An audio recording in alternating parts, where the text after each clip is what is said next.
Hello caffeine fiends and welcome to another coffee review video for www.getbean.com. I'm Vince, the Mean Bean Machine, and today we have a very special video because, as you see, I'm not in my usual place. I'm not at home. I have come all the way out to Bonnywee, Scotland to see my good friends over at Aimless Nation. Now, we had loads of content planned for the next couple of weeks. Unfortunately, I turned up and there has been an unfortunate exposure case of the old coronavirus. So we are presently self-isolating. However, fortunately for me, they managed to get to the Isle of Skye a couple of weeks before I turned up, and they've got some lovely exciting coffees in. So they're letting me use their very snazzy camera setup to record a tasting video. So today we are looking at Caora Isle of Skye coffee. I think it's pronounced Caora. Caora. I'm gonna say Caora. That seems about right. But coffee from the Isle of Skye, basically. Look at this lovely label. Very nice bit of artwork done by a gentleman called Jamie Johnson from Glasgow. Nice one, Jamie. Anyway, so this is their New Gods coffee, and it claims to have tasting notes of apricot, toasted hazelnut, and caramel. Now, caramel suggests a kind of nice sugary sweet finish. Lovely, that's what I'm all about. Toasted hazelnut, again, lovely, a kind of nice nutty smoothness. The toasted suggests a bit of kind of smokiness, but obviously that nuttiness is the main thing there. What really is interesting is the apricot, because I don't naturally see that tasting note coming up a lot with the other two. However, that's what it leads with. So it suggests a kind of sweetness, a sort of sweet acidity that is then tapered by this kind of sugary, nutty aftertaste. We will see. So this is a blend, 60% Fazenda Capina Branco from Brazil and 40% Las Galeras Nariño from Colombia. So, you know, I haven't had a blend for a little while, so that will be interesting. Now, this costs £7.50 for 250 grams. They do have a website, so I will put that up. Which is probably about right for kind of specialty coffee. You've got to also factor in the fact they're building in a sort of tourism cost. So £7.50 is not bad as well. So I'm actually quite excited to try this. I've tried loads of Scottish coffees recently, or Scottish roasted coffees. You know, for obvious reasons, they don't grow a lot of coffee in Scotland. And this week I was going to visit the lovely roastery who gave us the only coffee that I've given 5 stars at the moment. Unfortunately, because we're in this isolation situation, that ain't happening. However, we'll give this a go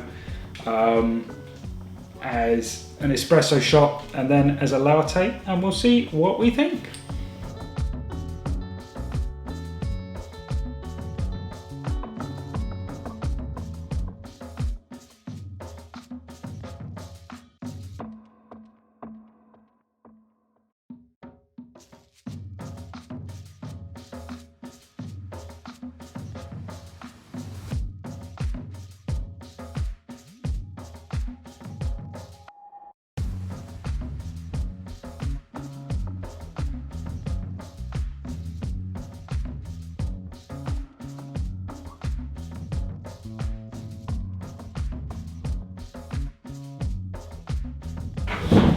So I have my espresso shot in here, so we'll give it a little bit of a swirl and a sniff.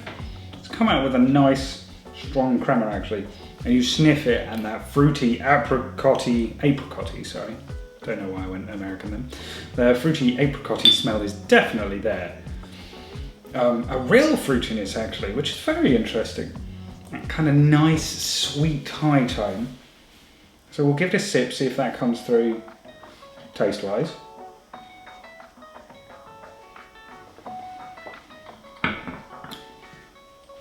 Surprisingly mild, really surprisingly mild, and There's a really nice kind of fruitiness that pushes all the way through to the tip of the tongue after you take the initial sips. You take the initial sip and the apricot, definitely there. But it's really kind of tame, and then you kind of go, that's really sweet. And then this flavour of almost raisins kind of comes from the back of your tongue and pushes forward a bit. I'm not getting the hazelnut particularly, or any kind of sugary, like syrupy sweet sugariness. So I wouldn't say caramel, but apricot 100%, that fruitiness is there. Maybe with the kind of finish, I'd say hazelnut, that kind of slightly smoky tone, but it's very smooth kind of polished finish that tends to come with the hazelnut tone.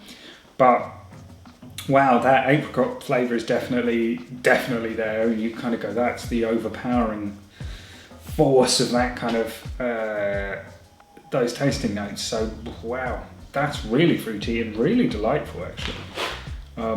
Yeah, lovely bag of coffee. So we'll try it as a latte and see what I think with that.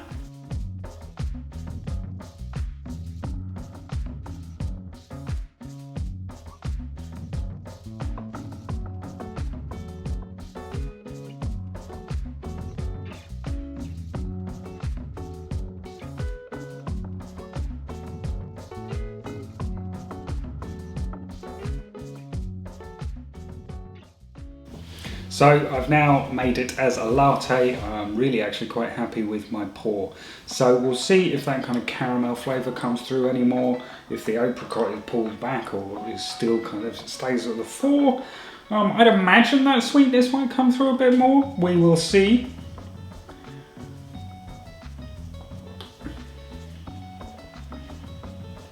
Yes, so that fruitiness has kind of fallen right off. The apricot is still there, it's still a very prominent flavour, but less of that kind of slightly sharp acidity.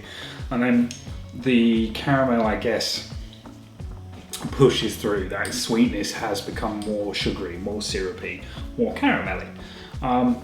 Ultimately, there is a slight toastedness to it, which is, I think, is where they've got the toasted hazelnut from.